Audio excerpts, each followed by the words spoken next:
오늘 여러분 본문 말씀을 보세요. 성경 있으면 쭉 보면 여러분 10절부터 제가 17절까지 읽었는데 무슨 말인지 모르겠지만 눈에 들어오는 말씀이 하나 있다. 그렇죠? 눈에 들어오는 말씀이 하나 딱 있어요. 어떤 말씀이죠? 몇 절 말씀이에요? 14절 말씀. 뭐라고 좀 얘기는 하긴 했는데 14절에 와서 보니까 이 말씀 내가 많이 보던 말씀인데 눈에 탁 들어올 거예요. 이 말씀이 어디 있냐면 마태복음 1장 23절 예수님의 탄생과 관련돼서 천사가 그 이름을 임마누엘이라 하리라 이렇게 말씀해 주신 그 말씀이죠. 근데 놀랍게도 마태복음 1장 23절에 있는 말씀이 어디에 있었던 말씀이냐? 이사야서에 있었던 말씀이네. 여러분 구약성경 이사야는 예수님의 탄생에 대한 예고가 많은 그런 말씀이에요. 하나님이 이사야를 통해서 예수님 탄생의 예고를 많이 하셨어요. 그 중에 대표적으로 이사야서에서 예수님의 탄생 예고를 해준 말씀이 3개가 있는데 첫 번째는 첫 번째는 바로 조금 전에 읽은 오늘 이 14절 이 말씀 보라 처녀가 잉태의 아들 낳을 것이요 라는 이 말씀이고요. 두 번째는 이제 9장으로 넘어가면 9장 6절에 있는 말씀. 이는 한 아기가 우리에게 낳고 지난주에 이 말씀 드렸지요. 한 아기가 우리에게 낳는데 그 아들을 우리에게 주신 바 되었는데 그 어깨는 정사를 메었고 그의 이름은 기묘자라 모사라 전능하신 하나님이라 영존하신 아버지라 평강의 왕이라. 이게 두 번째 이사야에서 메시아 탄생을 예고하는 말씀이고요.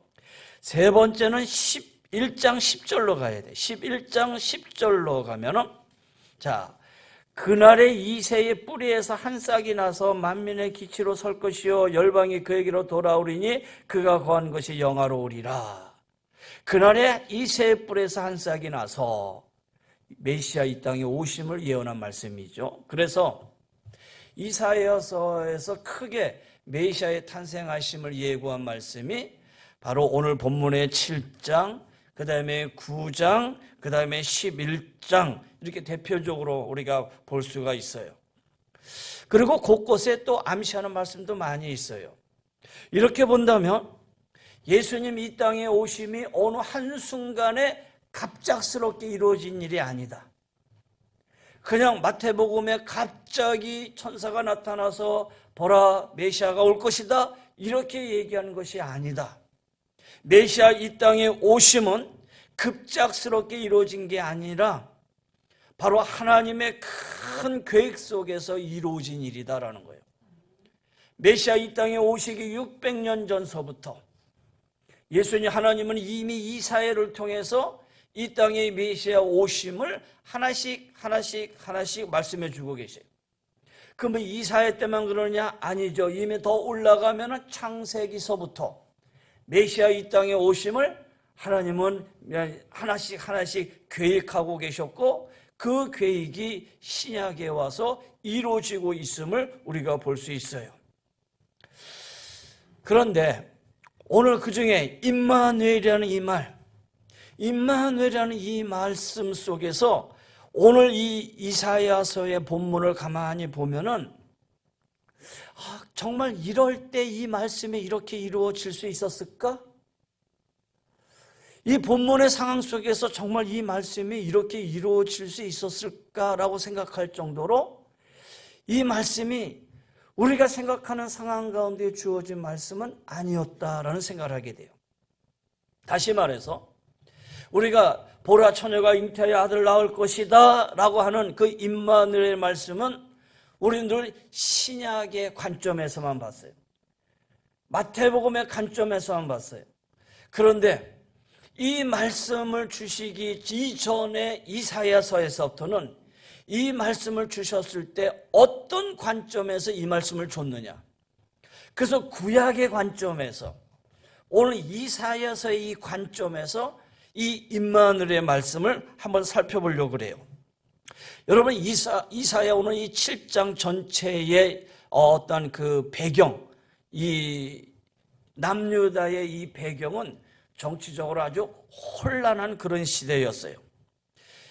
이사야가 이 말씀을 줄 때 남유다의 왕은 누구였냐면 아하스였어요. 그렇죠? 오늘 10절에 여호와께서 아하스에게 말씀하시되, 그럼 이 아하스는 어떤 왕이었냐면 7장 1절에 보면 우시아의 손자요 요담의 아들인 유다의 아하스 그랬어요.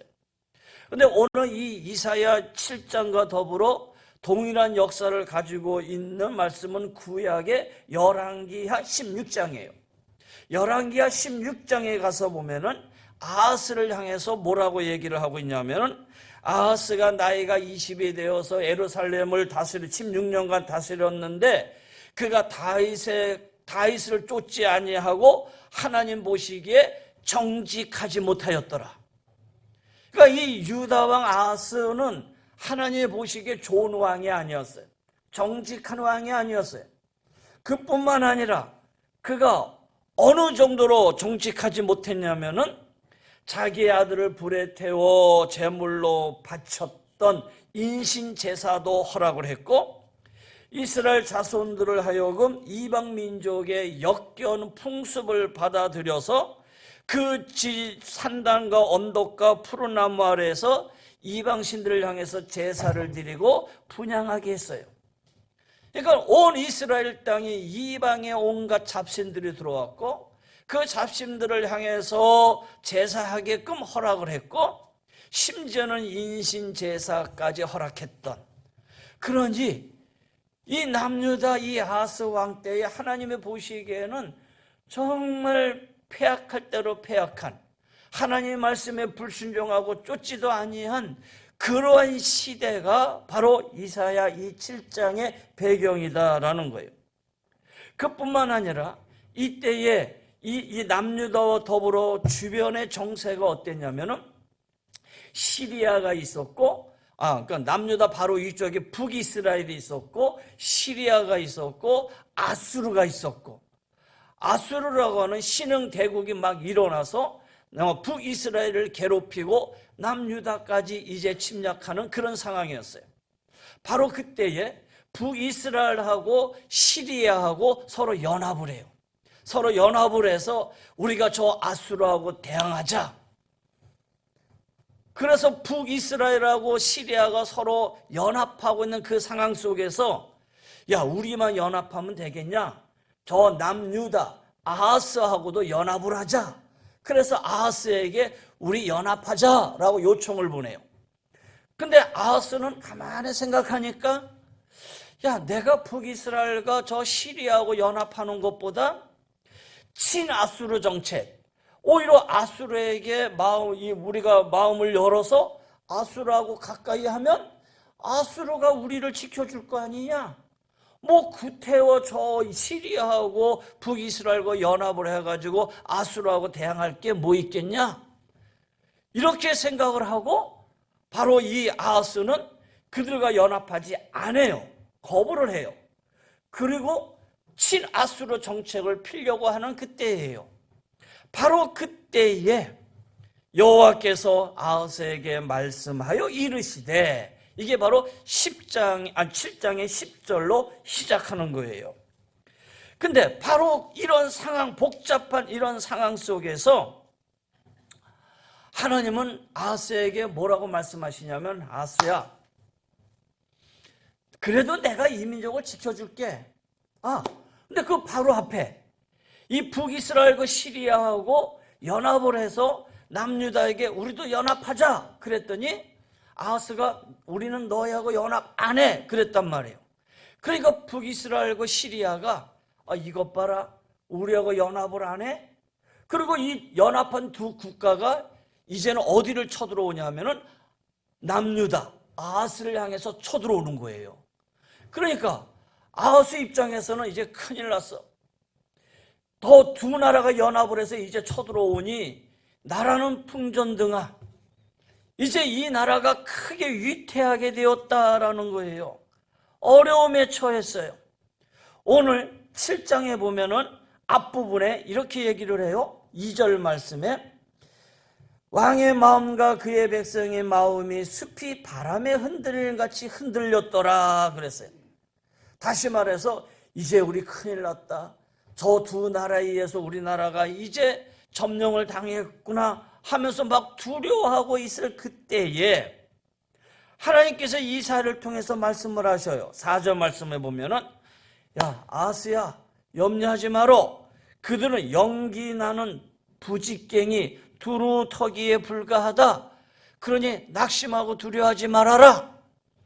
하나님이 그러한 가운데서도 오늘 아하스를 향해서 아하스야 괜찮아. 저 두 나라가 쳐들어와도 그냥 확 불타다가 사라지는 부직갱이야. 그러니 염려하지 마라. 그냥 내가 너희를 지켜줄게. 낙심하지 마라. 이렇게 얘기를 하고 있는 거예요. 그러면서 오늘 여기에 아하스야 너는 4절에 삼가며 조용히 하라.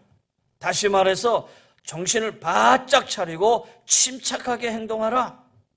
내가 너희 편이 돼가지고 너희를 지켜줄게. 근데 여러분 참 이상하지 않습니까? 왜 이상하냐면 지금 이 유다는 하나님의 보시기에 전혀 아름다운 모습이 없어. 그렇다고 아하스가 하나님 우리를 도와주세요라고 기도한 것도 아니고 유다 백성이 무릎을 꿇고 하나님 우리를 도와주세요 지켜주세요라고 간구한 것도 아니고 이 백성은 여전히 이방신을 섬기고 이방의 풍습을 받아들이고 하나님의 말씀에 불순종하고 그런 상황 속에 있었음에도 불구하고 하나님은 오히려 짝사랑하듯이 아하스에게 야 내가 너희를 지켜줄게. 내가 너희를 보호해줄게. 이렇게 말씀하고 있다라는 거예요. 그렇게 하시는 이유가 어디냐면 오늘 성경에서 어디를 찾아보냐면 7장 2절에 어떤 사람이 다윗의 집에 알려 이르되라는 이 다윗의 집이라는 요 말에 주목을 해야 돼요. 다윗의 집이라는 건 뭐냐? 하나님이 다윗에게 약속했던 약속. 남유다는 어디의 왕조로? 다윗의 왕조로 이루어지는 왕조잖아요. 하나님은 이미 그 다윗의 왕가를 지켜주시겠다고 약속해 주셨단 말이에요. 그래서 그 아하스가 이렇게 불순종함에도 불구하고 하나님은 짝사랑하는 마음을 가지고 늘 아하스에게 염려하지 마라. 내가 너를 지켜줄게. 보호해줄게. 이렇게 사랑을 베푸는 모습이 오늘 본문의 말씀이에요. 그리고 한 걸음 더 나아가서 뭐라고 얘기를 하냐면 아하스야 내가 너희를 지켜줄 텐데 네가 그렇게 불안하거든. 나한테 징조를 구해. 나에게 징조를 구하면 내가 징조를 보여줄게. 내가 너와 함께 하겠다는 징조를 내가 보여줄 테니까 어떤 징조든지 한번 구해봐라. 하나님이 심지어 이사야를 통해서 이렇게까지 말씀하시는 거예요. 왜 이렇게 두려워하고 염려하느냐? 내가 너를 지켜준다고 그랬잖아. 못 믿겠어? 그렇다면 나한테 징조를 구해봐. 네가 어떤 징조를 구하든지 간에 그 징조를 내가 보여줄게. 이제 내가 너의 하나님이 될 거야. 그러니 징표를 보여줄게. 어떤 징표든지 요구해라. 내가 너의 편이라는 확실한 증거를 보여줄 테니까. 하나님이 이렇게까지 지금 유다 백성을 향해서 아하스를 향해서 사랑을 구애하고 있어요.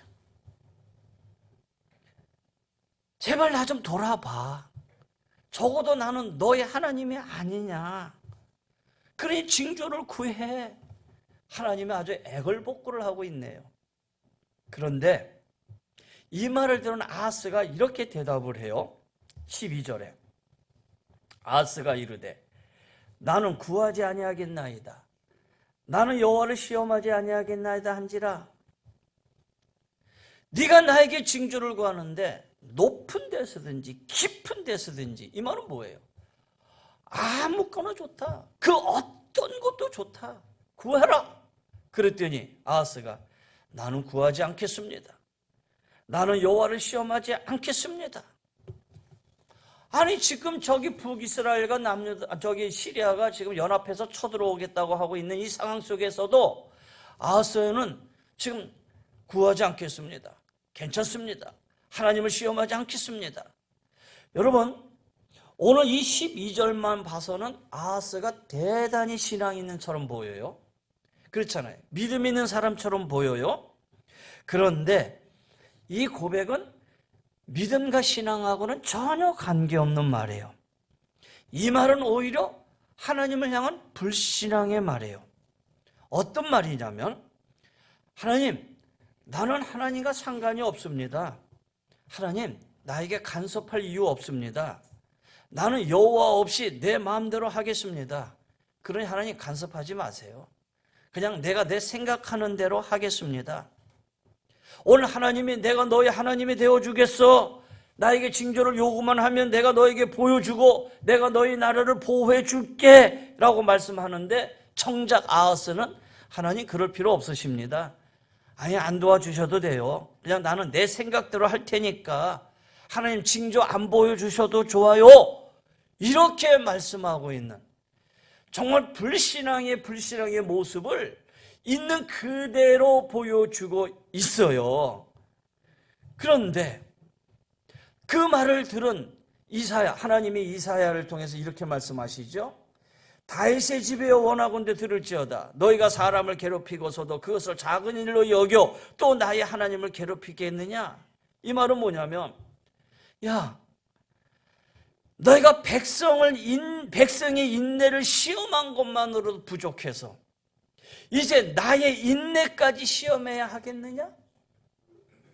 너는 너희 백성들을 그렇게 괴롭히면서 그 백성들의 너희 괴롭힘에 그렇게 인내했는데 이제는 네가 나의 인내를 시험한다는 말이냐? 오늘 하나님이 이렇게 말씀하셔요. 그리고 그 말씀이 끝나자마자 그 다음에 주신 말씀이 14절. 그러므로 하나님이 이어서 말씀하시는 거예요. 주께서 친히 징조를 너에게 주실 것이라. 징조를 구하지도 않았는데 하나님께서 징조를 주겠다, 이렇게 말씀하셔요. 그러면서 보라, 처녀가 잉태하여 아들을 낳을 것이요 그의 이름을 임마누엘이라 하리라.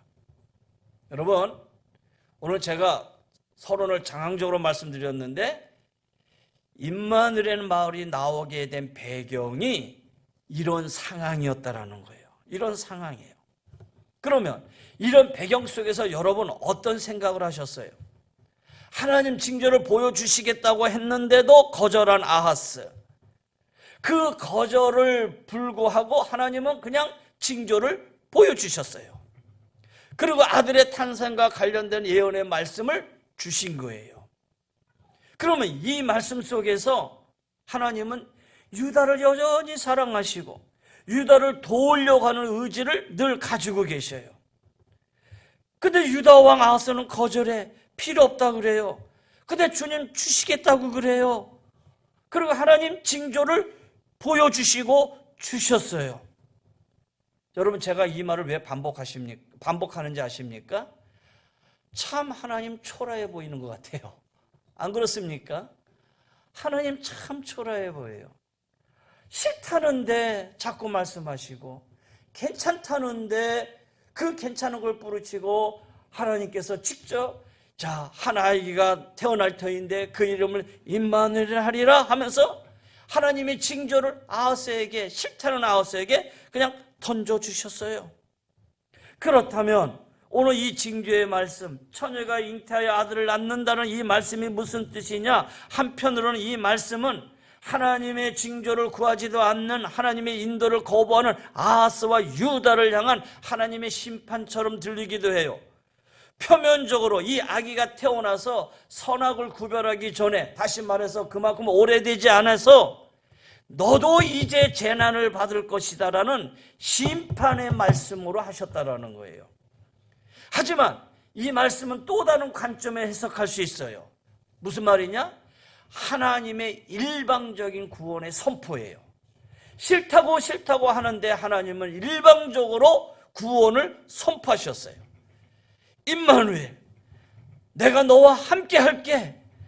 그리고 이 이름을 가진 아들이 태어날 것이야. 이렇게 하나님은 일방적으로 구원을 선포하신 거예요. 이것을 가리켜 복음이라는 거예요. 할렐루야. 이것을 가리켜 은혜라는 거예요. 그리고 이 복음과 이 은혜를 선포하면서 자, 이제는 순종하지 않는 왕이 아닌 아하스와 같은 왕이 아닌 다윗의 가문에서 새로운 왕이 태어날 것이야. 새로운 왕의 도래를 꿈꾸고 있는 거예요. 하나님과 함께 일하는 진정한 왕, 임마누엘의 왕, 그 왕의 도래를 하나님이 계획하고 계시고 하나님이 네가 싫어도 내 설계대로 내가 만들어 가겠다라는 거예요. 이것이 바로 오늘 본문의 말씀이에요. 나아가 이 말씀이 이제 600년이 지난 이후에 예수 그리스도가 이 땅에 오실 그때, 탄생하시던 그때에 성령님을 통해서 다시 한번 말씀해 주고 있는 거예요. 그것이 바로 마태복음 1장에 있는 말씀이죠. 보라, 처녀가 잉태하여 아들을 낳을 것이니 그 이름을 임마누엘이라 하리라. 이사에게 주셨던 예언의 말씀이 이루어짐을 상기시켜 주는 거예요. 이 위대한 징조이자 예언의 말씀은 세상의 군왕들이 영토를 지키기 위해 싸움을 하던 그때에 하나님에 대한 불신앙으로 가득한 왕이 통치하고 있는, 아하스가 통치하고 있는 그때에, 온갖 우상 숭배가 만연하고 있던 그때에 이 임마누엘이라는 말씀이 주어진 것이다라는 거예요. 그때 그들은 이 징조의 말씀을 이해할 수 없었고 받아들이지도 않았을 거예요. 저는 오늘 이 이사야의 말씀을 읽으면서 이런 생각을 했어요. 이 땅에 임마누엘이 되신 하나님, 이 땅에 임마누엘이 되신 하나님의 아들이 오는 것이 이토록 어려웠던가, 이토록 힘들었던가. 하나님의 아하스에게 임마누엘을 보내려는 말씀을 하시려고 하는 그 순간에도 아하스 왕은 필요 없어요. 거절해요. 그런데 처녀가 아들을 낳으리니 임마누엘이 되리라라는 이 말씀은 사실 받기를 거부하는 아하스에게 억지로 주신 예언의 말씀이자 증거였어요. 다시 말해서 처음부터 이 세상은 이 말씀을 받아들일 만한 마음이 없었다라는 거예요. 그러면 이때만 그랬느냐?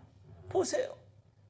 이제 신약에 예수님 오셨을 때, 이 땅에 예수님 오셨을 때도 마찬가지였잖아요.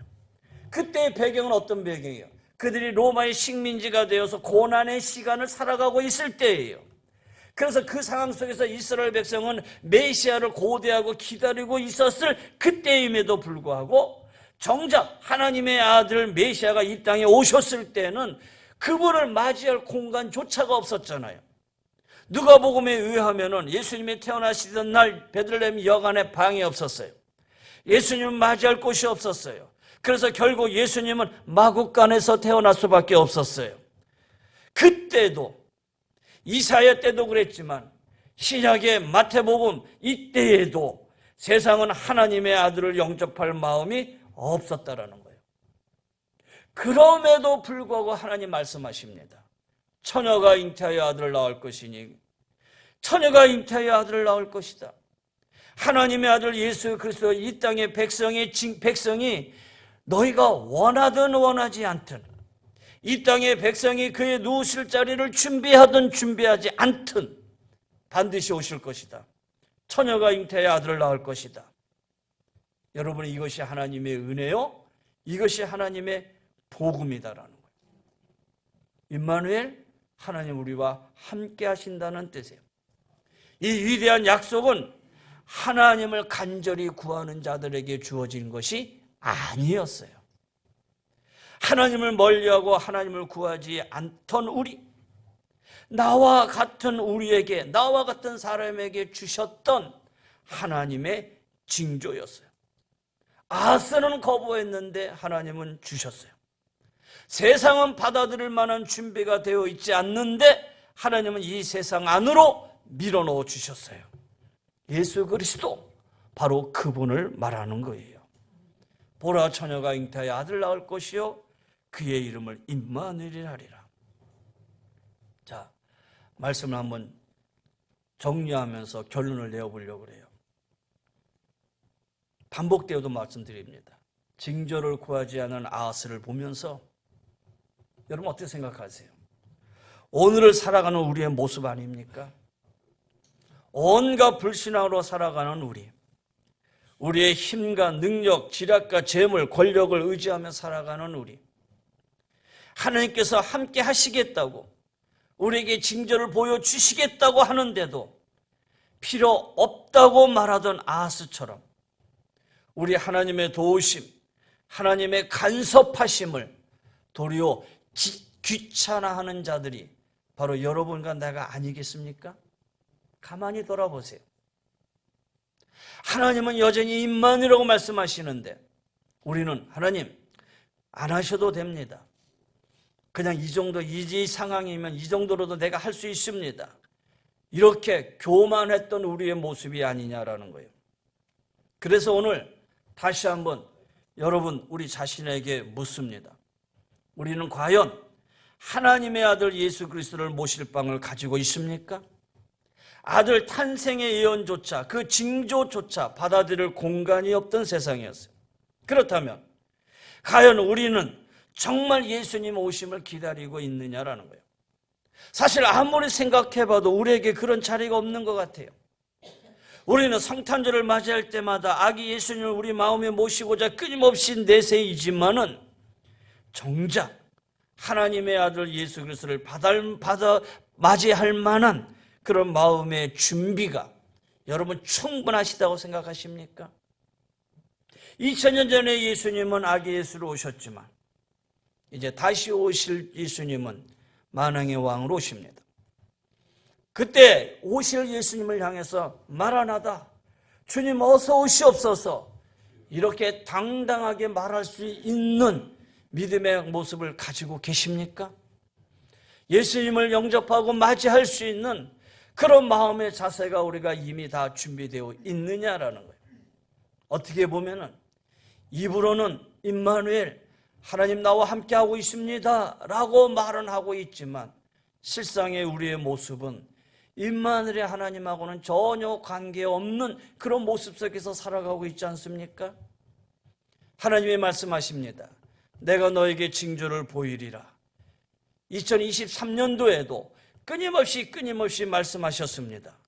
그런데 정작 우리는 아하스와 같은 대답을 하고 살지는 않았는가? 나는 하나님을 시험하지 않겠습니다. 하나님 징조 안 보여줘도 됩니다. 그렇게 하나님을 향해서 말하고 있지는 않았는가? 그런데 여러분, 그럼에도 불구하고 하나님은 처녀가 잉태하여 아들을 낳을 것이다, 그 이름을 임마누엘이 하리라 여전히 말씀하고 계십니다. 이 말씀은 여러분이 아무리 거절해도 하나님은 여러분을 붙들고 하나님이 여러분을 하는 사랑을 간절히 요구하고 하나님은 여러분을 향해 계속 사랑을 갈구할 것입니다. 이것이 복음이고 이것이 은혜입니다. 이것이 하나님의 사랑입니다. 여러분은 하나님의 사랑에서 떠날 수 없습니다. 할렐루야. 하나님이 여러분을 끝까지 임마누엘로 붙들고 계시기 때문입니다. 여러분, 이 복음을 이제는 하나님의 부르심 속에, 하나님의 붙듦 속에 있는 것이 아니라 여러분의 마음의 문을 활짝 열고 주님, 이제는 징조를 구하겠습니다. 하나님 보여주세요 라고 담대하게 주여 앞에 고백하고 이제 다음 주에 오실 예수 그리스도, 아니 다시 오실 예수 그리스도를 여러분 마음속에 모셔드리고 영접할 수 있는 우리 귀한 성도님들이 되시기를 주의 이름으로 간절히 권면하며 축원합니다. 하나님께서 우리 안에 하나님의 아들 임마누엘 주님을 창조해 주시고 우리 안에 함께해 주실 것입니다. 이 사실을 믿으며 2023년도 성탄절을 맞이하십시다. 그리고 이 아이 구주 예수 주님 우리에게 오심을 믿으시길 바랍니다. 다시 오실 예수 그리스도를, 재림의 주를 우리가 굳게 믿고 믿음으로 승리하며 나갈 수 있는 2024년도도 당당하게 믿음으로 걸어나갈 수 있는 우리 사랑하는 귀한 성도님들이 다 되시기를 주의 이름으로 간절히 권면하며 축원합니다. 기도하십시다. 이제는 우리 주 예수 그리스도의 은혜와 우리 하나님의 그 무한하신 사랑하심과 성령님의 감화감동 멸류인도 충만하여 주심이 임마누엘, 영원히 우리와 함께 하신 하나님, 그 하나님을 믿고 믿음 안에서 승리하며 살아가기를 원하는 우리 사랑하는 귀한 성도님들 위에, 가정 위에, 삶의 터전 위에, 우리 모두 위에, 이 나라의 민족 위에 주의 은혜가 영원히 항상 함께하여 주시기를 간절히 축원하옵나이다. 아멘.